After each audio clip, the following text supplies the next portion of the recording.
So welcome students to the new lecture with new chapter. आज हमारा जो chapter है वो है चैप्टर नंबर थर्ड। और चैप्टर नंबर थर्ड जो है उसके अंदर बहुत सारे टॉपिक हैं।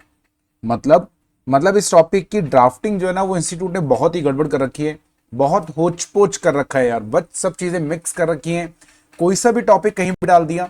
लाइक इंटरनल कंट्रोल का एक टॉपिक है, उस टॉपिक को उठाकर इन लोगों ने बीच में डाल दिया, कहीं पे भी, कहां पे डाल दिया, रिस्क असेसमेंट, जबकि वो एक अलग टॉपिक है।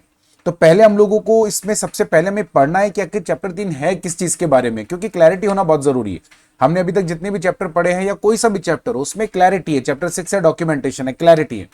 चैप्टर नंबर लाइक सेकंड है प्लानिंग है, क्लैरिटी है कि सारी चीजें प्लानिंग के बारे में होंगी।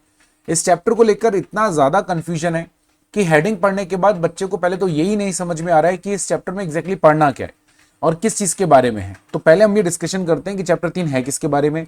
और ये पढ़ने के लिए पहले हमको समझना पड़ेगा कि आखिर ऑडिट का प्रोसेस क्या होता है।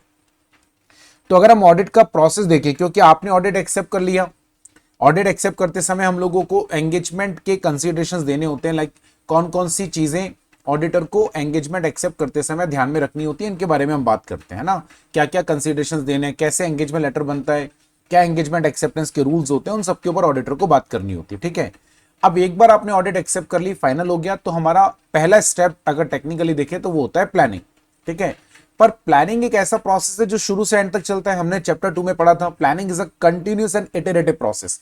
यानी एक दिन में हो जाएगा, एक बार में हो जाएगा, ऐसा नहीं होता। आज कर लिया अब नहीं करना, ऐसा नहीं होता। Planning is a continuous process, planning is an iterative process. तो प्लानिंग की हम बात ही नहीं करते, प्लानिंग शुरू से लेकर एंड तक चलता ही रहने वाला है। ठीक है ना। तो प्लानिंग को तो आप साइड में रख दीजिए, वो एक साइमल्टेनियस रेकरिंग एक्टिविटी है। अब स्टेप्स की अगर बात करें तो ऑडिट में सबसे पहला जो होता है वो होता है स्टेप नंबर 1। ऑडिट की बात कर रहे हैं, पहला स्टेप जो होता है वो होता है रिस्क असेसमेंट प्रोसेस। और ये प्रोसेस बहुत बहुत बहुत ही ज्यादा इंपॉर्टेंट होता है। हमारी पूरी ऑडिट ना इसी पे टिकी हुई है।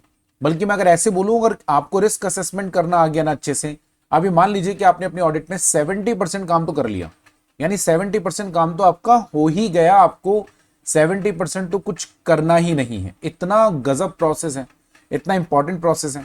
अच्छा, रिमेनिंग जो प्रोसेस है इसके बाद वाले, वो प्रोसेस में तो हम लोग अपने आर्टिकल से परफॉर्म करवाते हैं, यानी वो काम हमारी टीम करती है। ऑडिटर जो होता है, जो मेन एंगेजमेंट पार्टनर है या जो चार्टेड अकाउंटेंट है, उसका मेन काम है रिस्क असेसमेंट। क्योंकि आगे की पूरी जो डायरेक्शन है, ऑडिट का जो पूरा आगे का प्लान बनेगा, वो सब इस पर टिका हुआ है। ठीक है, ऑडिट की सक्सेस एंड फेलियर सब इस पर टिकी है। इवन अगर मैं आपको ये बोलूं कि प्लानिंग भी चेंज हो जाती है रिस्क असेसमेंट के करने के बाद, उसके जो रिजल्ट आएंगे, पूरी प्लानिंग बदल जाती है। यानी आपने प्लान बनाया, उस प्लान के आधार पे आपने प्लान कर लिया रिस्क असेसमेंट में क्या करेंगे और इसके आगे के प्रोसेस में क्या करेंगे, ये हो गया प्लान। अब जैसे ही आपने रिस्क असेसमेंट परफॉर्म करा, तो मालूम है रिस्क असेसमेंट परफॉर्म करने के बाद जो आप कंप्लायंस एंड सब्सटेंटिव लगाओगे ना, वही बदल जाएंगे। इसलिए बहुत ज्यादा इंपॉर्टेंट होता है। रिस्क असेसमेंट को करने के बाद हमारा स्टेप नंबर 2 जो आता है वो आता है कंप्लायंस प्रोसेस। आपको भी 2 मिनट में याद आएगा जब मैं आपको ये बताऊंगा कि आपने ऑलरेडी ये पढ़ लिया है। कहां पढ़ा हम लोगों ने? हमने पढ़ा था इसके बारे में ऑडिट प्लानिंग में। ऑडिट प्लानिंग में हमने क्या पढ़ा था? हमने पढ़ा था रिस्क असेसमेंट प्रोसेस, उसके बाद लगाते हैं फर्दर ऑडिट प्रोसीजर। ठीक है, अब ये फर्दर ऑडिट प्रोसीजर जो है, ये फर्दर ऑडिट प्रोसीजर को ही हम लोगों ने 2 पार्ट में डिवाइड करा हुआ है, जिसको हम बोलते हैं कंप्लायंस और सब्सटेंटिव प्रोसीजर। यानी इनको मिलाकर आप क्या बोल सकते हैं? Further audit procedure. अच्छा, इसका एक और नाम है, क्या नाम है? इसका नाम है रिस्क रिस्पॉन्स। और आपको ये बात मुझे लगता है अपने आप ही समझ में आ जाएगी, क्योंकि मैंने अभी आपको क्या बोला? मैंने बोला रिस्क असेसमेंट करने के बाद हम जो कंप्लायंस एंड सब्सटेंटिव करने वाले हैं, उसकी दिशा और दशा दोनों बदल जाती हैं। इसलिए प्लानिंग के लिए क्या लिखा जाता है? Continuous and iterative process. यानी आपने रिस्क असेसमेंट करने से पहले प्लानिंग कर भी ली और आपने रिस्क असेसमेंट, सब्सटेंटिव, कंप्लायंस सबका प्लान बना लिया, तो भी रिस्क असेसमेंट करने के बाद सब्सटेंटिव एंड कंप्लायंस की दिशा बदल जाएगी। यानी हमें फिर से प्लानिंग करनी पड़ेगी या प्लानिंग को मॉडिफाई करना पड़ेगा। और इसीलिए इसको क्या बोलते हैं, दोनों को? रिस्क का असेसमेंट का रिस्पॉन्स। यानी रिस्क को असेस करा आपने, और जब रिस्क दिखा या जहां पे भी दिखा, जो भी और जहां पे भी रिस्क दिखा, उसको हमें रिस्पॉन्ड करना है। ठीक है, उसको हमें बताना है कि हम लोग उसके लिए क्या करें। तो ये कहलाता है रिस्क रिस्पॉन्स प्रोसीजर, और इसी का नाम फर्दर ऑडिट प्रोसीजर है। लेकिन इनमें होता क्या है एग्जैक्टली, राइट, ये हम आगे डिस्कस करेंगे जब जैसे जैसे आगे पढ़ेंगे। ये 3 स्टेप लगाकर हमारी ऑडिट कंप्लीट हो जाती है। आपने एक और पढ़ा था फर्दर ऑडिट प्रोसीजर के अलावा additional audit procedure as per standards and auditing, उसके ऊपर अभी बात नहीं करते, वो होता ही नहीं। आप ये मान लीजिए थोड़ी देर में ऑडिट में वो होता ही नहीं, उसके बारे में मैं अपने आप आपको आगे बता दूंगा और आपको ये समझ में भी आएगा कि आखिर मैं ऐसा क्यों बोल रहा हूं कि वो होता ही नहीं है, ठीक है। पर अभी हम बात नहीं करते, अभी आप ऑडिट में माने, इसके बाद में हम सीधा क्या करेंगे, इसके बाद में हम सीधा कंक्लूजन बना देंगे और कंक्लूजन बनाकर हम लोग अपना ओपिनियन बना लेंगे, ठीक है। और कंक्लूजन बनाकर ओपिनियन बनाकर हम लोग रिपोर्टिंग कर देंगे, बात खत्म। अब ये ऑडिट प्रोसेस में नहीं आता, कंक्लूजन बनाना ओपिनियन बनाना ये ऑडिट प्रोसीजर का पार्ट नहीं है। ऑडिट प्रोसीजर में तो यही आता है। तो हमें इस चैप्टर में बेसिकली पढ़ना क्या है, हमें ये दोनों पढ़ने हैं, ये नहीं पढ़ेंगे क्योंकि सब्सटेंटिव प्रोसेस को पढ़ने के लिए हमें पढ़ना है चैप्टर नंबर 5, और चैप्टर नंबर 5 को पढ़ने के लिए हमें पढ़ना पड़ता है चैप्टर नंबर 4 और 7। मैं यहां लिख देता हूं along with chapter number 4 and 7, sorry chapter 4 and 7, ये हमें पढ़ना है। तो हमें इस चैप्टर में दो बातें पढ़नी है, रिस्क असेसमेंट के बारे में, कंप्लायंस के बारे में। और रिस्क असेसमेंट के बारे में मैंने कहा ना, रिस्क असेसमेंट के बाद ही रिस्क रिस्पॉन्स भी बात की जाती है। तो इन्होंने इसी चैप्टर में बताया क्योंकि रिस्क असेसमेंट करते ही रिस्क रिस्पॉन्स देना है, और रिस्क रिस्पॉन्स में दो है कंप्लायंस एंड सब्सटेंटिव। तो यानी कंप्लायंस प्रोसीजर में आपको पढ़ाना चालू करूं, राइट, अलग अलग सब्सटेंटिव अलग पढ़ाऊं, उससे पहले आपको रिस्क रिस्पॉन्स के बारे में हम थोड़ी सी बातें करेंगे। यानी चैप्टर 3 मोटा मोटी आपको क्या बताने वाला है, ये आपको बताने वाला है रिस्क असेसमेंट के बारे में, ठीक है, ये आपको बताने वाला है रिस्क रिस्पॉन्स के बारे में, और रिस्क रिस्पॉन्स की बात करेंगे तो सब्सटेंटिव एंड कंप्लायंस की बात बनती ही बनती है। तो इन्होंने इसमें बताया कंप्लायंस के बारे में, ठीक है, कंप्लायंस प्रोसीजर के बारे में। लेकिन कंप्लायंस प्रोसीजर के बारे में कंप्लायंस प्रोसीजर के नाम से नहीं लिखा, क्यों? कंप्लायंस प्रोसेस में करते क्या है, इसके अंदर इंटरनल कंट्रोल का इवैल्यूएशन होता है, ठीक है। और इंटरनल कंट्रोल के इवैल्यूएशन का मैं आपको सही बताऊं तो वैसे हमारे पास मेथड्स हैं, इंटरनल कंट्रोल को इवैल्यूएट करने के लिए कुछ मेथड्स होते हैं हमारे पास में, अलग अलग क्वेश्चनर मेथड है या और ग्राफिकल मेथड है, इस तरीके से हमारे पास 3-4 मेथड्स होते हैं। तो उनको लगाएंगे हम लोग, एविडेंस भी लेंगे। बट एक्चुअल में इंटरनल कंट्रोल की इवैल्यूएशन जब मैं आर्टिकलशिप में था, जब मैं आर्टिकल था, तो हमारे प्रिंसिपल ने मुझे बड़ा अच्छा सिखाया। हमारे प्रिंसिपल ने आर्टिकलशिप में मुझे इतना कुछ सिखाया ना कि मुझे लगता है कि अगर वो नहीं सीखा होता तो आज मैं ऑडिट नहीं पढ़ा पा रहा हूँ। तो ऑडिट मेरे पढ़ाने में, अच्छा पढ़ाने में या ऑडिट पढ़ा पाने में सबसे बड़ा जो रोल है वो मेरे प्रिंसिपल का है। उन्होंने एक चीज बहुत अच्छी बोली थी कि किसी भी एंटिटी का इंटरनल कंट्रोल सेम नहीं होता। यानी इस दुनिया में कोई सी भी दो एंटिटीज हैं, उनका इंटरनल कंट्रोल सेम नहीं हो सकता। जैसे दो लोगों के हाथों की लकीरें सेम नहीं होती ना, चाहे वो दोनों एंटिटीज कितनी भी सिमिलर हो, कितनी भी यूनिक हो, कितनी भी यूनिफॉर्मिटी हो, उनका इंटरनल कंट्रोल सेम नहीं हो सकता, ये कंफर्म है। तो आपको हर एंटिटी का इंटरनल कंट्रोल अलग अलग है, हर एंटिटी के इंटरनल कंट्रोल को समझ के इवैल्यूएट करना है। यानी आप इंटरनल कंट्रोल को इवैल्यूएट कैसे करेंगे ये मुद्दा नहीं है, आपको इंटरनल कंट्रोल के बारे में पता होना चाहिए, राइट। तो पहले तो आपकी नॉलेज कि आपको इंटरनल कंट्रोल के बारे में कितना कुछ पता है, फिर उसके बाद एंटिटी के इंटरनल कंट्रोल की नॉलेज, बस हो गया इवैल्यूएशन। 1 मिनट लगेगा इवैल्यूएशन करने में। अब एंटिटी के इंटरनल कंट्रोल की नॉलेज तो जब आप प्रैक्टिकली ऑडिट करने जाएंगे अपनी लाइफ में कभी भी, तभी मिलेगा, आज तो हो नहीं सकता। तो आज हम आपको क्या सिखा सकते हैं, हम आपको आज सिखा सकते हैं इंटरनल कंट्रोल के बारे में सारी बातें, कि इंटरनल कंट्रोल क्या होता है, कैसे बनता है, उसमें क्या क्या एस्पेक्ट्स होते हैं। तो वो नॉलेज अगर आपका स्ट्रांग हो गया तो जैसे ही आप एंटिटी में जाओगे ना, इंटरनल कंट्रोल को देखते ही इवैल्यूएट कर लोगे। बट हम आपको यहां पर दोनों बातें बताने वाले हैं, इंटरनल कंट्रोल के बारे में भी बताएंगे और इंटरनल कंट्रोल इवैल्यूएशन के बारे में भी बताएंगे, दोनों बातें डिस्कस करेंगे। तो इस चैप्टर में हमें 3 बातें तो ये पढ़नी है, रिस्क असेसमेंट, रिस्क का रिस्पॉन्स और कंप्लायंस प्रोसीजर। अब इन्होंने क्या करा, जो अच्छा भी करा, एक टॉपिक आता है जो कि इन सबसे ज्यादा इंपॉर्टेंट हो जाता है। टॉपिक का नाम है मैटेरियलिटी, ठीक है। मैटेरियलिटी टॉपिक बेसिकली क्या है, मैटेरियलिटी का मतलब हम बात करेंगे, बट ये टॉपिक ऐसा है जिसका एक्चुअल में किसी भी टॉपिक से कोई कनेक्शन नहीं है, राइट। ये जनरलाइज्ड टॉपिक है, इसका किसी पर्टिकुलर टॉपिक से कोई कनेक्शन नहीं होता। ये एक ऐसा टॉपिक है जो throughout the audit, like audit के बिगिनिंग से लेके to end, right, audit beginning से एंड तक ऑडिट का जो पूरा प्रोसेस है ना, इस पूरे प्रोसेस में यूज होगा। मतलब मैटेरियलिटी इज अ जनरल टर्म, जैसे हम अकाउंट्स के अंदर डेबिट क्रेडिट यूज नहीं करते हैं, it is a kind of general term which is used throughout the accounting. So where whenever we study any particular topic of accounts that like uses the debit credit, पता ही नहीं है debit credit कब आ जाएगा, हम क्या topic पढ़ रहे हैं, कब कहां से, तो हम लोग उस पर इतना, मतलब ऐसा होता है कि वो डेबिट क्रेडिट हमारे बिल्कुल एकदम जहन में बसा हुआ है ना। उसे यूज कर लेते हैं हम लोग जैसे हमको जरूरत पड़ती है। ये मैटेरियलिटी वैसा ही है, ऑडिट में कभी भी कहीं भी काम आ जाता है। तो इस टॉपिक का actually risk assessment, risk response, compliance किसी से भी डायरेक्टली कोई कनेक्शन नहीं है, बट काम सब जगह आएगा। अब ये टॉपिक को एक्चुअली अलग पढ़ाना चाहिए था, तो किसी पर्टिकुलर या तो इसका एक अलग चैप्टर बनता, बट चूंकि टॉपिक ऑलरेडी इतना छोटा टॉपिक है कि इसके लिए एक सेपरेट चैप्टर को बनाना तो प्रैक्टिकली पॉसिबल था ही नहीं। ठीक है, तो इंस्टीट्यूट ने क्या करा, इसको किसी ना किसी चैप्टर में लाइक इनकॉर्पोरेट करना था। पहले कभी ये पुराने सिलेबस में चैप्टर नंबर 2 का पार्ट था, चैप्टर 2 के एंड में आता था, अभी इसको इन्होंने चैप्टर नंबर 3 में डाल दी। तो वैसे देखे जाए तो ये टॉपिक अपने आप में एक सेपरेट टॉपिक है, लाइक किसी पर्टिकुलर चैप्टर का नहीं है, तो इसको हमें पढ़ना है। बट अभी चैप्टर 3 में डाला तो यहां पढ़ेंगे, बट आप इसको जब पढ़ें तो आप इनके साथ में लिंक मत कीजिए। Materiality is like a general term.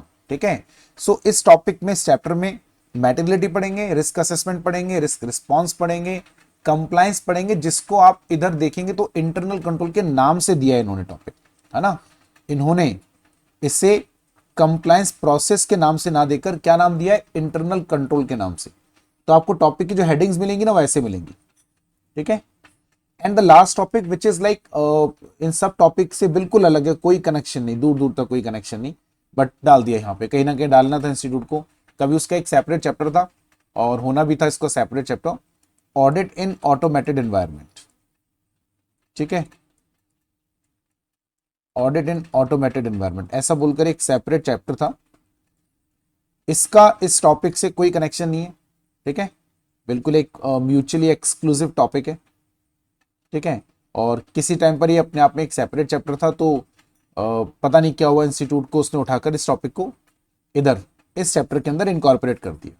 जबकि इस टॉपिक को पढ़ना है तो अपने आप में एक ऐसा मानो सेपरेट चैप्टर है, यानी ये दोनों टॉपिक तो दूर दूर तक आपस में कोई कनेक्शन ही नहीं। आप ऐसे ही मानते हुए पढ़ना that it is a separate chapter. Materiality खत्म हुआ, एक चैप्टर खत्म। ऑटोमेटेड एनवायरनमेंट एक अलग चैप्टर है, सबसे एंड में पढ़ रहे हैं। ये टॉपिक भी वैसे तो म्यूचुअली एक्सक्लूसिव ही है, लेकिन ये चूंकि आपस में कनेक्टेड होते हैं, जैसे रिस्क असेसमेंट करा तो उसके बेसिस पर हम लोग क्या करने वाले, रिस्क रिस्पॉन्स। रिस्क रिस्पॉन्स पढ़ रहे हैं तो टेक्निकली उसके अंदर यही आएगा, compliance and substantive. So these are the topic like in sequence, है ना। इसकी क्रोनोलॉजी ऐसे ही फिक्स है, पहले रिस्क असेसमेंट करते हैं, उसके बाद में रिस्क रिस्पॉन्ड करते हैं। उस रिस्क रिस्पॉन्स में पहली चीज है कंप्लायंस प्रोसीजर, दूसरा है substantive procedure. So discuss about that compliance and all. तो ये तो फिर भी टेक्निकली आपस में कनेक्टेड है, बट ये दोनों का आपस में कोई लेना देना। अब हम लोग किस सीक्वेंस में पढ़ेंगे, जिस सीक्वेंस में, जिस ऑर्डर में ये टेक्निकली होने चाहिए। पहले रिस्क रिस्पॉन्स ही पढ़ना है, रिस्क रिस्पॉन्स पढ़ने, सॉरी रिस्क असेसमेंट पढ़ना है, उसके बाद में रिस्क रिस्पॉन्स ही पढ़ना है, उसके बाद में इंटरनल कंट्रोल ही पढ़ना है, उसके बाद में सब्सटेंटिव पढ़ना है, जो कि हम चैप्टर 5, 4, 7 में पढ़ेंगे। और ये दो टॉपिक जो कि म्यूचुअली एक्सक्लूसिव है, तो well we begin with this topic and this will be in the end of chapter. इसका इस चैप्टर से कोई कनेक्शन नहीं है, बस ठीक है इस चैप्टर में पढ़ना है, दैट्स इट। बाकी ये पढ़ लेते हैं, क्यों पढ़ रहे हैं, पहले मैटेरियलिटी बोला ना, अभी इसको पूरे ऑडिट में नंबर ऑफ प्लेसेस पे ये काम में आने वाला है। कुछ भी पढ़ेंगे, कोई भी टॉपिक पढ़ेंगे तो ये यूज होगा। ठीक है, सो इसको यूज करना है तो मैटेरियलिटी के बारे में अपने को पहले बेसिक्स पढ़ने ही पड़ेंगे। ठीक है, that is why will go with materiality first, then risk assessment, then risk response, and risk response में जब थोड़ा मीनिंग पढ़ के फिर कंप्लायंस प्रोसीजर, उसमें हम internal control and all this पढ़ने वाले हैं। सो this is what the introduction of this particular chapter. अभी हम लोग जा रहे हैं किसके ऊपर, मैटेरियलिटी के ऊपर। What is materiality and how we use it, how we determine it, what is the utility of this topic, etcetera. अब एक एक करके स्टार्ट करेंगे। सबसे पहले है materiality. What is materiality? See materiality word अगर आप देखेंगे तो इसका जो लाइक इन कॉमन सेंस अगर हम मीनिंग बोलते हैं तो वो होता है इंपॉर्टेंट। ठीक है, यानी जिस चीज को आप कॉमन लैंग्वेज में इंपॉर्टेंट बोलते हो ना, हम लोग उसको अपनी लैंग्वेज में क्या बोलते हैं, इंपॉर्टेंट की जगह मैटेरियल बोलते हैं। मैटेरियलिटी मतलब मैटेरियल, मैटेरियल वर्ड से आया है मैटेरियलिटी।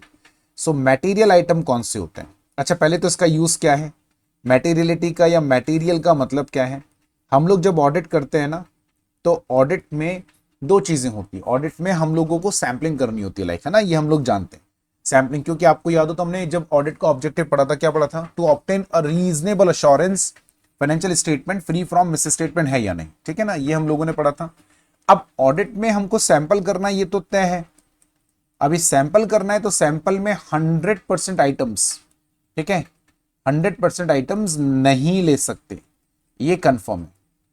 100% आइटम्स आप नहीं ले सकते। We need to select few items.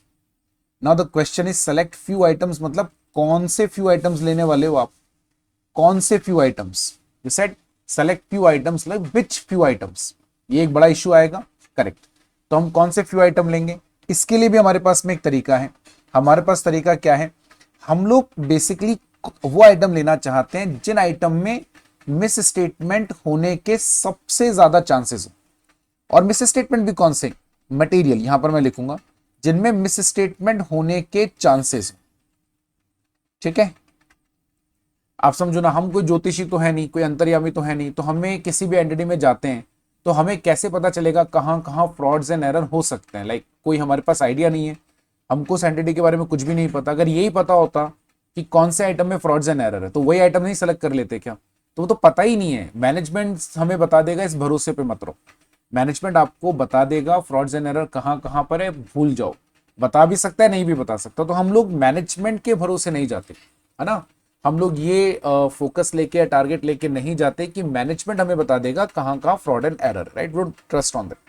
तो ऑडिटर अपना ही पूरा प्रोसेस लगाएगा, ऑडिटर को अपना पूरा दिमाग लगाना है, उसी को डिसाइड करना है कि कहाँ कहाँ फ्रॉड एंड एरर हो सकते हैं।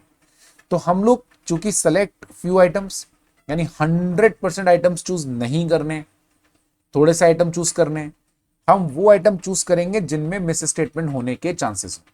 और मिस स्टेटमेंट भी कौन से, इंपॉर्टेंट क्यों, देखो ये तो नहीं हो सकता कि किसी एंटिटी के फाइनेंशियल स्टेटमेंट में एक भी फ्रॉड एंड एरर ना हो, ये हो ही नहीं सकता। Like this is something which is abnormal कि एंटिटी के फाइनेंशियल स्टेटमेंट में एक भी फ्रॉड ना हो, एक भी एरर ना हो। Is it like possible, no it is not possible. Entity के फाइनेंशियल स्टेटमेंट में एक भी फ्रॉड ना हो, एक भी एरर ना हो, ये पॉसिबल ही नहीं है, ये इम्पॉसिबल है ना। एक बात तो आप अपने दिमाग में सेट कर लो। लेकिन अब छोटे छोटे फ्रॉड्स एंड एरर को भी लेकर अगर हम लोग ऐसे ऑडिट में क्वेश्चनिंग करेंगे तो हो गया। यानी अगर हम लोग ऑडिट कर रहे हैं और छोटे छोटे फ्रॉड्स एंड एरर के बेसिस पर अगर हम अपनी ओपिनियन को बनाने लगे, तो आप मानो एक भी एंटिटीज दुनिया में ऐसी नहीं होगी जिसके फाइनेंशियल स्टेटमेंट पर ओपिनियन क्लीन जाएगी। सब पर ओपिनियन ये जाएगी financial statements are not true and fair, financial statements are not true and fair. सब पे मतलब सब पर यही ओपिनियन जाने वाला है कि financial statements true and fair नहीं है। समझे आप मेरी बात। तो अभी हमको क्या करना चाहिए, तो ऐसे में हम लोग सिर्फ उन मिस स्टेटमेंट्स यानी उन फ्रॉड्स एंड एरर की बात करते हैं जो फ्रॉड्स एंड एरर क्या होते हैं, मटेरियल। अच्छा एक बात और यहां पर हम बीच में रोक के, मिस स्टेटमेंट वर्ड का मतलब मैंने आपको बताया फ्रॉड एंड एरर। अभी आगे जाएंगे ना तो मिस स्टेटमेंट वर्ड का मीनिंग आपको क्लियर करेंगे। अभी आपको यही मानना है थोड़ी देर के लिए कि मिस स्टेटमेंट मतलब फ्रॉड्स एंड एरर। ठीक है, हमने शुरू से ही मीनिंग लिया है चैप्टर 1 एंड 2 से। तो आपको मिस स्टेटमेंट का मतलब क्या मानना है, फ्रॉड्स एंड एरर को हम बोलते हैं मिस स्टेटमेंट। ठीक है, अभी फाइनेंशियल स्टेटमेंट में जहां जहां पे भी material miss statement like important miss statement होने के चांसेस हैं, उन आइटम को हम सैंपल में लेंगे। राइट, दोबारा सुनो, सारे आइटम सैंपल में नहीं ले सकते क्योंकि हम लोगों को सैंपलिंग करनी है, 100% चेकिंग नहीं करनी। तो सारे आइटम सैंपल में नहीं आएंगे, कुछ ही आएंगे। कौन से आइटम लें, या तो हम रैंडमली सेलेक्ट कर लें, वो पॉसिबल नहीं है। सेकंड, हम उन आइटम को सैंपल में लें जिन आइटम में हमको लगता है कि फाइनेंशियल स्टेटमेंट्स में फ्रॉड एंड एरर होंगे, क्योंकि हमारा अल्टीमेट टारगेट तो यही है ना, ये हम लोगों को अश्योरेंस बनाना है कि financial statement free from misstatement है या नहीं। यदि हम लोगों को मिस स्टेटमेंट मिल गए तो हम बोलेंगे financial statement free from miss statement नहीं है। यदि हम लोगों को मिस स्टेटमेंट नहीं मिले तो हम बोलेंगे फ्री फ्रॉम मिस स्टेटमेंट है। तो अब हम उसके लिए क्या कर रहे हैं, हम लोग फाइनेंशियल स्टेटमेंट में ढूंढने की कोशिश कर रहे हैं कि कहां कहां मिस स्टेटमेंट हो सकते हैं। राइट, अगर हम लोगों ने 100% चेकिंग करा होता, 100% एग्जामिनेशन करा होता, तो ये प्रॉब्लम नहीं होती। ठीक है, तो ऐसे में हम लोगों के लिए जरूरी है कि हम लोग सिर्फ उन आइटम को ही पकड़ें जिनमें मटेरियल मिस स्टेटमेंट होने के चांसेस होते हैं। तो उसके लिए हमने क्या करा, हम रिस्क असेसमेंट करते हैं ना, वो हम आगे पढ़ेंगे कि रिस्क असेस करके हमें मालूम करते हैं कौन कौन से ऐसे आइटम्स है, ध्यान दीजिएगा, कौन कौन से ऐसे आइटम्स हैं जिनमें material miss statement, not miss statement, material miss statement हो सकते हैं।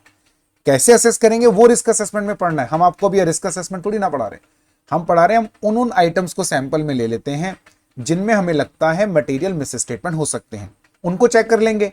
अगर उनमें मिस स्टेटमेंट मिला तो मिस स्टेटमेंट है, उनमें नहीं मिला तो छोड़ दीजिए, अगर उनमें नहीं है तो बाकियों में नहीं होगा। राइट, बाकी आइटम में नहीं होगा। तो हम लोगों ने सैंपल में पहले ही वो आइटम लिए जहां जहां पे ऑडिटर को लगता है मटेरियल मिस स्टेटमेंट्स हो सकते हैं, उन्हीं को हम चेक करते हैं। उनमें मिला तो ठीक, नहीं मिला तो कोई बात नहीं। अब मटेरियल हमने क्या बोला, सिर्फ वही आइटम लेना जिनमें मटेरियल मिस स्टेटमेंट हो। तो हमको पहले ये पता तो हो कि मटेरियल मिस स्टेटमेंट का मतलब क्या होता है। मिस स्टेटमेंट तो आपने समझा दिया, फ्रॉड एंड एरर होता है। मटेरियल मिस स्टेटमेंट कौन सा होता है, इंपॉर्टेंट मिस स्टेटमेंट कौन से होते हैं, वो हमें पढ़ना पड़ेगा। और मटेरियल मिस स्टेटमेंट होने के चांसेस हो, और या फिर item of financial statement material हो, ठीक है। या फिर कई बार ऐसा होता है कि कोई आइटम फाइनेंशियल स्टेटमेंट का ऐसा है जिनमें मिस स्टेटमेंट होने के चांसेस हैं या नहीं पता नहीं, या उसमें मटेरियल मिस स्टेटमेंट होने के चांसेस हैं या नहीं पता नहीं, बट उसमें वो आइटम मटेरियल है। अब फिर पॉइंट आ गया, मटेरियल हो मतलब what do you mean by this material. आपने कहा जिसमें मटेरियल, मटेरियल का क्या मतलब है, किस आइटम को आप मटेरियल आइटम मानते हो, इट इज इंपॉर्टेंट। तो ऑडिटर को ऑडिट करते समय यह मालूम होना चाहिए कि कौन से आइटम को मटेरियल आइटम माना जाता है। उसे यह पता होना चाहिए कि कौन से आइटम को हम लोग, कौन से मिस स्टेटमेंट को मटेरियल मिस स्टेटमेंट बोलते हैं। यह ऑडिटर को पता होना ही चाहिए। अगर ऑडिटर को यह पता है तो वो ऑडिट कर सकता है, अदरवाइज नहीं कर पाएगा। वरना फिर वो सारे आइटम सैंपल में ले लेगा, वो हर एक मिस स्टेटमेंट को चेक कर रहा है, हर एक मिस स्टेटमेंट को इंपॉर्टेंट मान रहा है, ये तो पॉसिबल ही नहीं है ना। इसीलिए मैटेरियलिटी बहुत इंपॉर्टेंट है ऑडिट करते समय। अच्छा, अब एक बच्चे सवाल पूछते हैं हमसे कि सर अगर हम 100% चेकिंग कर रहे हैं तो फिर इसका कॉन्सेप्ट का यूज ही खत्म हो गया। यदि आप 100% चेक कर रहे हो ना, तो कौन कौन से कॉन्सेप्ट का सैंपल नहीं करना। जब सैंपल नहीं करना, सारे ही चेक करने हैं, तो कौन सा आइटम मटेरियल है कौन सा नहीं है, उसमें कौन सा मिस स्टेटमेंट जो मिलेगा वो मटेरियल होगा या नहीं, ये सब बेकार। सेकंड ये कि आपको फिर तो रिस्क असेसमेंट भी नहीं करना, आप सीधा रिकॉर्ड्स को चेक करना चालू कर दीजिए। So this is what the use of materiality, this is what the benefit of materiality. तो हम लोगों को सिर्फ सैंपल में वही आइटम लेने हैं जो मटेरियल हो, या जिन आइटम्स में मटेरियल मिस स्टेटमेंट के मिलने के चांसेस होते हैं, ठीक है। अब आता है वापस से हमारा क्वेश्चन, पहले जरा इसको पढ़ लेते हैं, नोट्स में ये कहां दिया हुआ है। तो यहां देखेंगे हम एक topic, why materiality auditor has to you obtain reasonable assurance, ठीक है। अच्छा, इसी वजह से ऑडिटर रीजनेबल अश्योरेंस लेता है। अगर 100% चेकिंग करता तो रीजनेबल नहीं, एक्यूरेट या एब्सोल्यूट अश्योरेंस आता। तो ऑडिटर रीजनेबल अश्योरेंस क्यों लेता है, क्योंकि सैंपलिंग कर रहे हैं। बट आप याद कीजिए, जब चैप्टर 1 हम पढ़ रहे थे, मैंने कहा था ऑडिटर का हमारा रीजनेबल अश्योरेंस भी इतना हाई लेवल का होता है ना। हमारा रीजनेबल अश्योरेंस एक नॉर्मल व्यक्ति के रीजनेबल अश्योरेंस से कई गुना ज्यादा होता है। मतलब हमारा लेवल जो है रीजनेबल अश्योरेंस का, वो बिल्कुल ही अलग है। उसे आप नॉर्मल लेवल से काउंट मत कीजिए। हमारा reasonable assurance is like totally different, है ना। क्योंकि हम रीजनेबल अश्योरेंस लेने के लिए भी सैंपल लेते हैं, और हमारा सैंपल लेने का तरीका भी इतना सटीक होता है कि हम लोग सैंपल में उन्हीं आइटम को पकड़ते हैं जिनमें हमें मिस स्टेटमेंट के चांसेस लगते हो, वो भी मटेरियल, ठीक है, वो भी मटेरियल, ठीक है। सारे आइटम को सैंपल में नहीं लेते हम लोग। इसीलिए हमारा जो लेवल ऑफ अश्योरेंस आता है वो हाई लेवल का अश्योरेंस आता है, ज्यादा बेटर आता है। So auditor has to obtain reasonable assurance that financial statements are free from misstatement, correct. ये बात तो छोटी सी। Now as a result auditor strives to identify significant risk of material misstatement and audit procedure is decided accordingly. क्योंकि हम लोगों को reasonable assurance लेना है, अब चूंकि हमें रीजनेबल अश्योरेंस लेना है, तो इसके लिए जरूरी है कि ऑडिटर उन आइटम्स को आइडेंटिफाई करे जिनमें risk of material miss statement. सारे आइटम तो लेने नहीं है, तो ये रीजनेबल अश्योरेंस। अच्छा, अगर एब्सोल्यूट अश्योरेंस होता है, ये सब काम का नहीं है। और अगर आपको एब्सोल्यूट भी नहीं लेना, रीजनेबल भी नहीं लेना, तो फर्जी ऑडिट है। फिर उसके अंदर तो क्या मिस स्टेटमेंट मटेरियल, कौन सा नॉन मटेरियल, वो मैटर ही नहीं करता। तो ऑडिटर को रीजनेबल अश्योरेंस लेना है। उस रीजनेबल अश्योरेंस को लेने के लिए ऑडिटर को उन आइटम्स को सैंपल में लेना है जिन आइटम में risk of material miss statement ज्यादा हो, ठीक है। एक बात अब आता है कि मटेरियल आखिर है क्या। यानी आपने यहां पर ये बोला कि आप उन आइटम्स, लाइक वो आइटम्स आप सेलेक्ट करोगे जो मटेरियल हो, वो आइटम्स आप सेलेक्ट करोगे जो मटेरियल हो, या आप वो मिस स्टेटमेंट्स को सैंपल में लोगे जो मटेरियल हो। So now the question is which item और विच मिस स्टेटमेंट इज मटेरियल। ठीक है, विच आइटम और मिस स्टेटमेंट इज मटेरियल। तो इसका बिल्कुल सिंपल सा ग्राउंड रूल है। पहला, एज पर एफआरएफ, मतलब एंटिटी के ऊपर जो फाइनेंशियल रिपोर्टिंग फ्रेमवर्क एप्लीकेबल होता है, आप उस फ्रेमवर्क को देखिए, है ना। फाइनेंशियल रिपोर्टिंग फ्रेमवर्क जो भी एंटिटी के ऊपर लगता है, जैसे कंपनी के ऊपर लगता है शेड्यूल 3, बैंक्स के ऊपर लगता है schedule 3 of banking regulation act, insurance पे इंश्योरेंस एक्ट। अगर उनके ऊपर लगने वाले एफआरएफ में उन्होंने कोई आइटम या मिस स्टेटमेंट बताया है जिसको मटेरियल मानना है, या कोई तरीका बताया है, राइट, तो आप उसे फॉलो कीजिएगा। पॉइंट नंबर 1, सिंपल रूल है। यदि आपने उसमें बताया है तो अच्छा, वो लोग ऐसे नहीं बोलेंगे मटेरियल है नहीं है, वो लोग थोड़ा इनडायरेक्टली बोलते हैं। फॉर एग्जाम्पल, अगर आप इंश्योरेंस एक्ट में जाते हैं तो उसके अंदर एक प्रोविजन है। क्या लिखा हुआ उसके अंदर? उसमें लिखा है कि अगर कोई भी item total revenue, total premium जो होता है इंश्योरेंस कंपनीज में, कोई भी आइटम कंपनी के टोटल प्रीमियम के 1% से ज्यादा है, तो उस आइटम को आप इंपॉर्टेंट मानिए। अलग से उन्होंने ऐसे भी नहीं बोला, उन्होंने तो बोला उस आइटम को सेपरेटली डिस्क्लोज करो। Now you mind the words. उन्होंने बोला अगर कोई भी आइटम टोटल प्रीमियम के 1% से ज्यादा है तो आप उसको मटेरियल मानो। सिंपल रूल है। यानी वो उसको ऐसे वो ये नहीं बोलेंगे मटेरियल, उन्होंने क्या बोला, उसको सेपरेटली डिस्क्लोज करो। आप समझ जाओ ना, वो यही बोलना चाहता है कि वो आइटम मटेरियल है। तो अभी आप अपना दिमाग मत लगाओ। उन्होंने बोला कोई भी item like any expenditure, any income item, if it is exceeding 1% of total premium, there is no need of discussion. That item has to be treated as material item. ठीक है। अगर मान ली, अच्छा लेकिन ये प्रॉब्लम क्या है, ये बात एक आध जगह लिखी हुई है। यानी एक तो एफआरएफ सबके होते ही नहीं है, और है भी तो एक आध जगह, जैसे इंश्योरेंस एक्ट में एक जगह और एक कंपनीज एक्ट में, बाकी कहीं नहीं है। तो यानी अल्टीमेटली ये एफआरएफ वाला जो पॉइंट है ना, ये आपके ज्यादा यूज आने वाला नहीं है ना। प्रैक्टिकली ये ज्यादा यूज आने वाला नहीं, प्रैक्टिकली इसकी हमको कोई यूटिलिटी नहीं मिलने वाली। ठीक है। अब आता है फिर क्या करें, और ऑडिट में तो हर जगह मैटेरियलिटी आएगा। यहां तो पूरा का पूरा ऑडिट ही मैटेरियलिटी पे टिका है। आप देखो ना ध्यान से, पूरी की पूरी ऑडिट ही मैटेरियलिटी कॉन्सेप्ट पे टिकी हुई है। करेक्ट। सो ऑडिटर को ये डिसाइड करना है, तो क्या करेगा, use his professional judgement. Now this ends the whole discussion. यहां पर आकर पूरा डिस्कशन खत्म हो गया। मतलब एक सिंपल सी बात बोलकर आपने सब खत्म कर दी। सेट फाइनेंशियल एफआरएफ के अकॉर्डिंग हम लोग मैटेरियलिटी डिसाइड करेंगे। Point number 1, right. एफआरएफ में जो तरीका दे रखा है उसको यूज करके हम मैटेरियलिटी डिसाइड करेंगे। ओके। लेकिन एफआरएफ में तो है ही नहीं, एक आध जगह ही है और वो यूज नहीं है। तो हमने दूसरा बोला, प्रोफेशनल जजमेंट लगाकर हम डिसाइड करेंगे कि हमारा मैटेरियलिटी क्या हो। देखिए, प्रोफेशनल जजमेंट लगाएंगे और उसके अकॉर्डिंग हम डिसाइड करेंगे कि हमारा मैटेरियलिटी का लेवल क्या होना चाहिए। ठीक है। अब आएंगे 2 सवाल। पहला तो कैसे लगाएंगे प्रोफेशनल जजमेंट एंड ऑल, क्या मतलब, ठीक है आपने बोला ऑडिटर अपना जजमेंट लगाएगा। 2, हम प्रोफेशनल हैं, हम अपना knowledge, training and experience use करके लगाएंगे, बट कुछ तो हिंट दो क्या करेंगे। तो उसका तरीका इन्होंने बताया, right. Which item, like any item और मिस स्टेटमेंट, बहुत सिंपल है।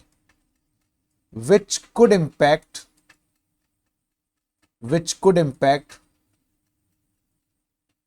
ठीक है, decision of users of financial statement. बीच में जगह मैंने इंटेंशनली छोड़ी है।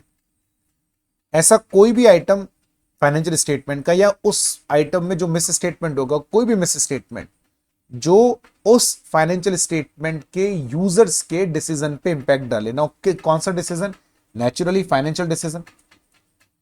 यदि कोई भी आइटम या मिस स्टेटमेंट जो ऑडिटर को लगता है, ये सब पूरा का पूरा जजमेंट है, ऑडिटर को जजमेंट लगाना है।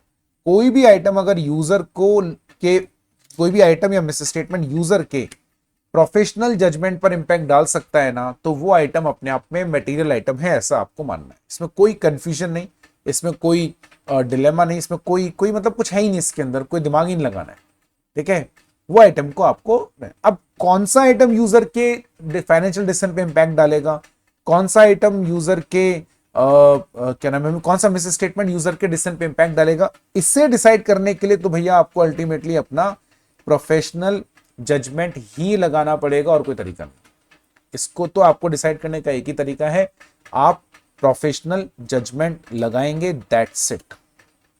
ठीक है, देखो how we determine materiality for which item are treated as material item. Generally ये रूल नंबर 1 है, FRF describes or discuss materiality generally, but that is like rarely useful. However, materiality is decided by using professional judgment.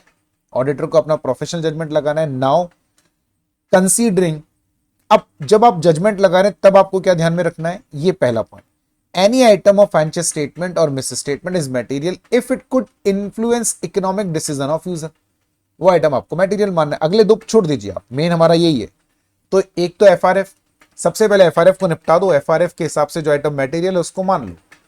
अगर कोई item नहीं दे रखा तो अपना judgement लगाना है। रूल बहुत सिंपल है, जो आइटम यूजर के इकोनॉमिक डिसीजन पे इंपैक्ट डाल सकता है उसे आप मटेरियल मानेंगे, और जो आइटम यूजर के इकोनॉमिक डिसीजन पे इंपैक्ट नहीं डालता उसको मटेरियल नहीं मानेंगे, दैट्स इट, राइट। और ये डिसीजन आपको अपना जजमेंट लगाकर लेना है। अच्छा, दूसरी बात, मटेरियल जैसा हमने बोला कि यूजर, अब यूजर तो बहुत सारे होते हैं, राइट। आप फॉर एग्जांपल देखो, अपने घर पे कोई फंक्शन होता है ना, कोई शादी है या कुछ है, तो हम उसमें खाना बनवाते हैं। सो खाना बनवाते समय हमारा टारगेट क्या होता है, जो लोग आएंगे, गेस्ट जो आएंगे उनको खाना पसंद आए, तो हम लोग उनके नीड्स को ध्यान में रखते हैं। अब हम बनाएंगे, हम डिसाइड हम करेंगे, लेकिन इसका ये मतलब थोड़ी ना कि जिसको भी हम इन्विटेशन देने जाएंगे उससे पूछ कर आएंगे कि आपको खाने में क्या पसंद है, और जो वो बताएंगे वो बनवाएंगे। ऐसे तो आपके पास 500 आइटम बन जाएंगे और कोई सा भी आइटम जो है ना बना नहीं पाओगे, क्योंकि हर किसी की अलग अलग चॉइस है। तो हम क्या करते हैं, हम अपना जजमेंट लगाते हैं, राइट। हम अपना जजमेंट लगाते हैं कि लोगों को क्या क्या पसंद आएगा, राइट। यही करते हैं ना, ये सेम वैसा ही है। ऑडिटर अपना जजमेंट लगाएगा ये डिसाइड करने के लिए कि लोगों के डिसीजन पे क्या इंपैक्ट आएगी, लोग मतलब यूजर्स। अब इस दौरान क्या होता है, इस दौरान ये होता है कि कुछ लोग शादी में आएंगे, उनको खाना बहुत पसंद आएगा, रीजन उनको वो सारी चीजें मिली जो उनको पसंद है। कुछ लोग ऐसे होंगे जिनको बिल्कुल पसंद नहीं आएगा, क्योंकि उनको एक भी वो चीज नहीं मिली जो उनको पसंद है। और 80% लोग और लाइक 90% लोग वो होंगे जिनको अच्छा लगेगा, क्योंकि उनको लगभग अपनी पसंद की 40-50% चीजें मिल गई। हमारा ध्यान उन 80 पर ही है, ना तो उन 10 पर है जिनको बहुत अच्छा लगा, ना उन 10 पर है जिनको बिल्कुल अच्छा नहीं लगा। That is called as common user need. तो हम लोग जब ये डिसाइड कर रहे होते हैं ना कि कौन से आइटम को मटेरियल माने, किसको नहीं माने, या ये डिसाइड कर रहे होते हैं, एक्चुअली नॉट दिस वन, हम ये डिसाइड कर रहे होते हैं कि कौन सा आइटम यूजर के इकोनॉमिक डिसीजन पे इंपैक्ट डाल सकता है, कौन सा आइटम यूजर के इकोनॉमिक डिसीजन पे इंपैक्ट नहीं डालेगा। ये जब हम डिसाइड कर रहे होते हैं तो हम क्या ध्यान में रखते हैं, common user need. Look, consider common user need और need of group of users, right, and such judgement is also, बाकी अब फालतू की बातें हम करेंगे, कॉमन बाकी और भी। ये जजमेंट करते समय ध्यान रहे, जजमेंट ये नहीं करना कि कौन सा आइटम मटेरियल है, जजमेंट ये करना है कि कौन सा आइटम यूजर के इकोनॉमिक डिसीजन पे इफेक्ट डालेगा। जो यूजर के इकोनॉमिक डिसीजन पे इफेक्ट डालेगा, इंपैक्ट डालेगा, वो मटेरियल ही है। तो आप ये मत छाटो कौन सा मटेरियल है, आप ये छाटो कौन सा आइटम यूजर के डिसीजन पे इंपैक्ट डालेगा।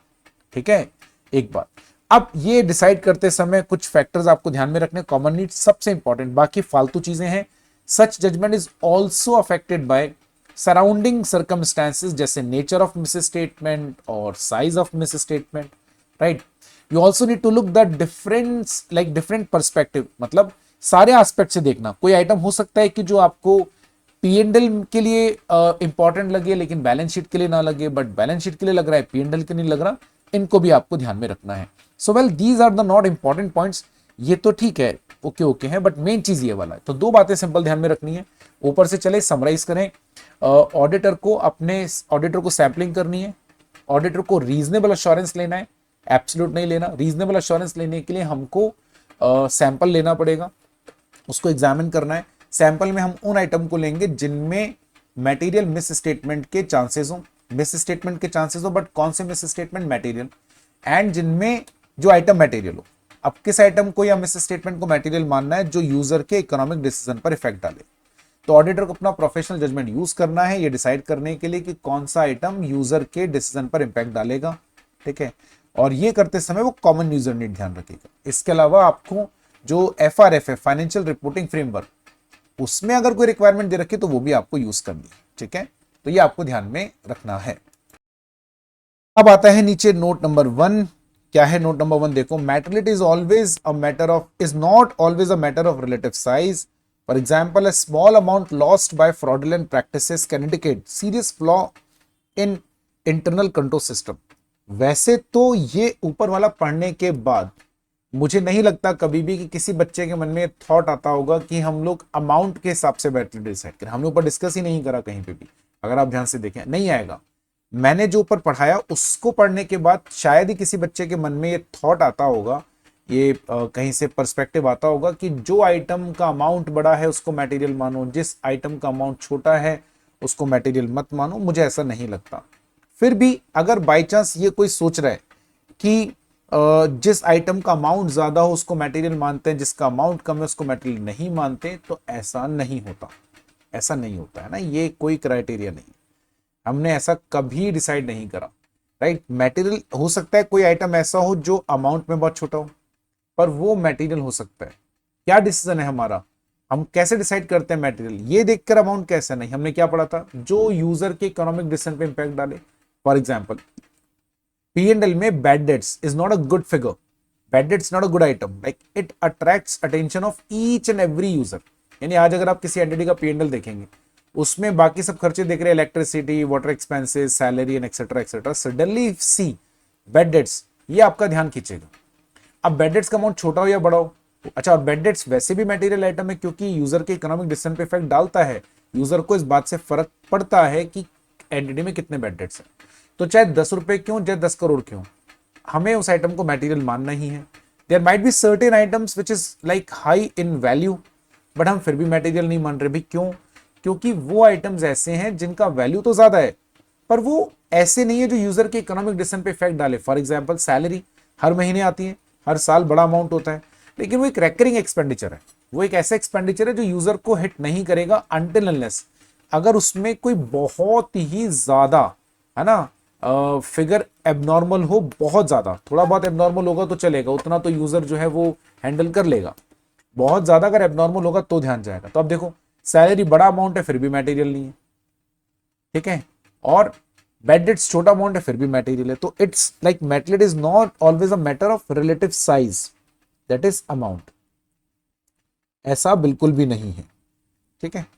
सेकेंड, तो ये ध्यान में रखना, ये आपको एमसीक्यू के लिए काम आ सकता है. इस पे वैसे क्वेश्चन नहीं बनेगा, बट ये किसके काम में आएगा, ये एमसीक्यू के काम में आएगा. तो एमसीक्यू के लिए ध्यान में रखना, इफ एफआरएफ डिस्क्राइब्स और provides reference to auditors determining materiality, then auditor shall use. मैंने आपको पहले ही कहा था, अगर एफआरएफ में है, right, if FRF describes materiality, use shall लिखा है. देखो आप ध्यान दो, शेल वर्ड लिखा है बेटा, शेल. शेल का मतलब चॉइस नहीं है, इसीलिए आप वहां पे भी देखेंगे तो हमने पहले नंबर पे यही बोला कि अगर एफआरएफ में दे रखा है ना तो चुपचाप एफआरएफ वाला यूज कर लो, दिमाग मत लगाओ. एफआरएफ बोलता है इसको मटेरियल मानो, मान लो, बात खत्म. एफआरएफ बोलता है इसको मटेरियल मानो तो मान लो, उसमें अपने को दिमाग नहीं लगाना, ठीक है. इसलिए इसको आप ध्यान रखें, बाकी और कुछ नहीं है. FRF do not provide reference of materiality, then auditor shall use his criteria, right. अगर if FRF do not provide materiality, then auditor shall use his criteria, ठीक है, ये आपको ध्यान में रखना है. सो this is like note number 1 and 2. Now अगला टॉपिक बहुत सिंपल है. अगर हम आपको ऊपर लेके चलें कहां पे, जो हम लोगों ने सबसे पहले डिस्कशन किया था इस टॉपिक पे, ठीक है, आ जाओ यहां पर चलते हैं हम. थोड़ा सा क्या बोल रहा है, देखो इस टॉपिक पर आ जाते हैं. हमने क्या बोला था, प्रोसेस देखो, रिस्क असेसमेंट और उसके बाद में risk response, that is compliance and substantive. Materiality like used from beginning to end. Beginning to end मतलब बिगिनिंग से लेकर एंड तक, मतलब एंटिटी में घुसते ही यू स्टार्ट रिस्क. घुसने से मेरा मतलब है आपने ऑडिट वगैरह एक्सेप्ट कर ली है एंड ऑल, प्लानिंग भी नहीं करी अभी तक आपने, आप बस एंटिटी के अंदर घुसे ही हैं. तो हम लोग एंटिटी में अंदर घुसते सबसे पहला काम क्या करते हैं मालूम है, सबसे पहला काम, like you accepted the audit, what is the first work you undertake, is called as KOB. KOB मतलब knowledge of business. Why? आप सोचो, आप एक ऐसी एंटिटी के अंदर जा रहे हो, आप एक ऐसी एंटिटी के अंदर हो जिसके बारे में आपको कुछ भी नहीं पता, ठीक है, मतलब आपको कुछ भी नहीं पता, एक जीरो नॉलेज है आपको, और आप उसकी ऑडिट करने लग गए. ऐसा थोड़ी ना होता है, ऐसा कैसे करोगे. So we need to know first about entity, we need to know first about entity. उसके बिना हम एंटिटी का ऑडिट ही नहीं कर सकते। जैसे ही आपने नॉलेज ऑफ बिजनेस लिया ना, आप चालू कर देंगे प्लानिंग, आप चालू कर देंगे आरएपी, आप चालू कर देंगे सीपी, आप चालू कर देंगे एसपी एंड सो ऑन। यही करने वाले हो आप, है ना, RAP CP SP and all. तो ऐसे में ऑडिटर जब प्लानिंग चालू करता है ना बेटा, वहीं से ही आप मैटनिटी को यूज करते हो, क्योंकि हम लोग प्लानिंग में उन्हीं आइटम को लेंगे। हम प्लानिंग ही उन आइटम के बारे में करेंगे जिनमें हमको लगता है मटेरियल मिस स्टेटमेंट हो सकता है। देखो अब, ठीक है, क्या टॉपिक है फटाफट से देखते हैं क्या लिखा हुआ है। देखो इधर, materiality is used, the concept of materiality is used, planning stage पर यूज करते हैं। ठीक है, कहां यूज करना है, प्लानिंग स्टेज पर यूज करेंगे। सेकंड, परफॉर्मिंग ऑडिट, यानी ये परफॉर्मिंग ऑडिट का मतलब रिस्क रिस्पॉन्स बोल लो, फर्दर ऑडिट प्रोसीजर बोल लो, कंप्लायंस सब्सटेंटिव बोल लो, जो तुम्हारा मन करे, सब एक ही नाम है, अभी पढ़ कर आए थे ना। उस दौरान यूज होगा। कैसे यूज होगा वो मैं बताऊंगा आपको कि प्लानिंग के टाइम पर मेटलिटी का क्या यूज है, रिस्क रिस्पॉन्स या परफॉर्मेंस के दौरान क्या है। Third and the last, at the time of evaluation of effect of identified miss statement और अनकरेक्टेड मिस स्टेटमेंट, यानी लास्ट में जब आपने ऑडिट कर ली, कंप्लायंस सब्सटेंटिव प्रोसेस लगा दिया, उसके बाद में हम लोगों को फिर से मेटलिटी का यूज करना है उन मिस स्टेटमेंट्स को आइडेंटिफाई करने में। ठीक है, अब कैसे तीनों पर यूज होता है इसके बारे में हम डिस्कशन करेंगे। मैं आपको जरा बीच में यहां और एक पढ़ा दूं, सेम बात ऊपर जो लिखी सेम बात नीचे है। देखो कैसे, आपको याद है प्लानिंग वाला चैप्टर याद है, प्लानिंग वाले चैप्टर में हमने क्या पढ़ा था, what is an audit plan. Audit plan determines nature, timing and extent of risk assessment process. It determines nature, timing and extent of further audit procedure.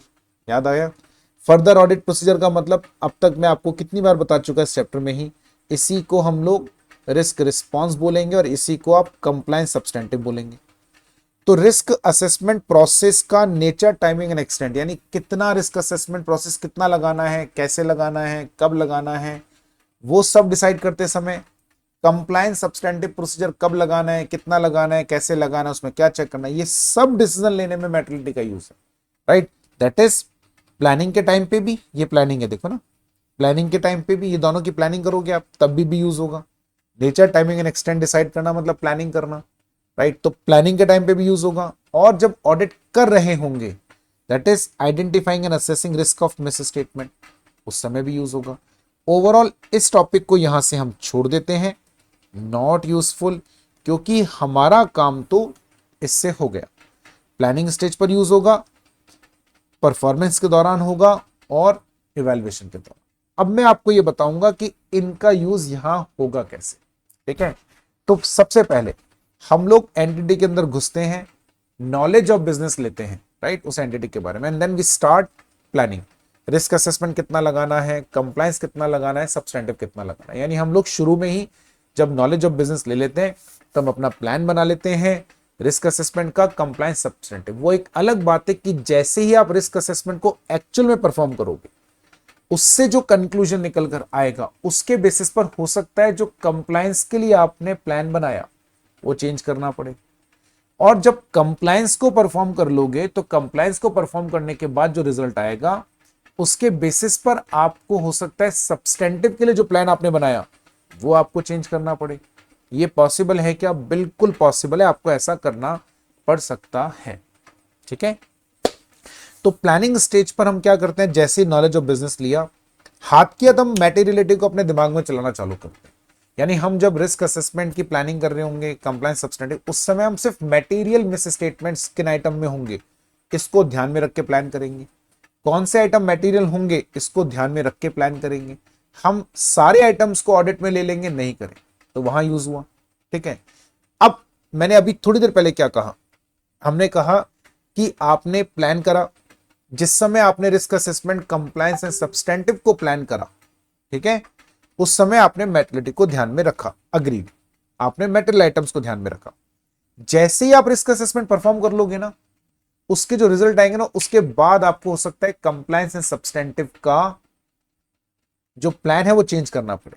यानी यहां आकर हो सकता है आपने जिन जिन आइटम को शुरू में मटेरियल माना था, जो आइटम आपको लग रहे थे मटेरियल होंगे, या जिन आइटम में आपको लग रहा था risk of material miss statement होगा, हो सकता है रिस्क असेसमेंट लगाने के बाद आपको शायद वो ना लगे, यानी हो सकता है आपको कुछ और आइटम भी मटेरियल लगने लग जाए, हो सकता है कुछ आइटम आपको मटेरियल नहीं लगे जो पहले लग रहे थे। इसको बोलते हैं चेंज इन मटेरियलिटी लेवल, ठीक है, and this is like very common. इसको बोलते हैं change in materiality level and this is also called as क्या, रिविजन इन मटेरियलिटी लेवल्स। ये ड्यूरिंग द ऑडिट होता है। ये जो ये आप देख रहे हैं ना, in performing audit, in performing audit का मतलब जिस समय आपके मटेरियलिटी लेवल्स में चेंज करना है, ड्यूरिंग द ऑडिट बस यही होता है, ठीक है। अब आता है थर्ड, क्या, दो हम लोग शुरू से लेके एंड तक यानी रिस्क असेसमेंट के टाइम, कंप्लायंस, सब्सटेंटिव, पूरे प्रोसेस के दौरान हम लोग मटेरियलिटी को यूज करते हैं। तो फाइनली जब हम पूरी ऑडिट कर चुके होते हैं और हमारे सामने जो मिस स्टेटमेंट्स आते हैं निकल कर एक्चुअल में, राइट, वो मटेरियल ही होते हैं सारे के सारे, वो नॉन मटेरियल होंगे नहीं। आप देखो ना, जब आपने प्लानिंग के टाइम पे लिया ही मटेरियल आइटम के बारे में, तो और सब्सटेंटिव एंड कंप्लायंस के बाद भी लिया, उस समय तुमने चेंज भी करा, मतलब रिवाइज भी करा अपने मटेरियलिटी लेवल्स को। तो आप सोचो ना, आप जो मिस स्टेटमेंट आपके सामने आएंगे वो आइटम्स नॉन मटेरियल कैसे हो सकते, वो मटेरियल ही होते हैं। लेकिन लेकिन लेकिन क्या होता है ना, देखो ये जो मिस स्टेटमेंट्स आपको मिले, क्या बोलते हैं इसको, आइडेंटिफाइड मिस स्टेटमेंट्स, ठीक है, क्या बोलेंगे इसको, आइडेंटिफाइड मिस स्टेटमेंट्स, राइट। इन आइडेंटिफाइड मिस स्टेटमेंट्स का मतलब है आइडेंटिफाइड फ्रॉड्स एंड एरर।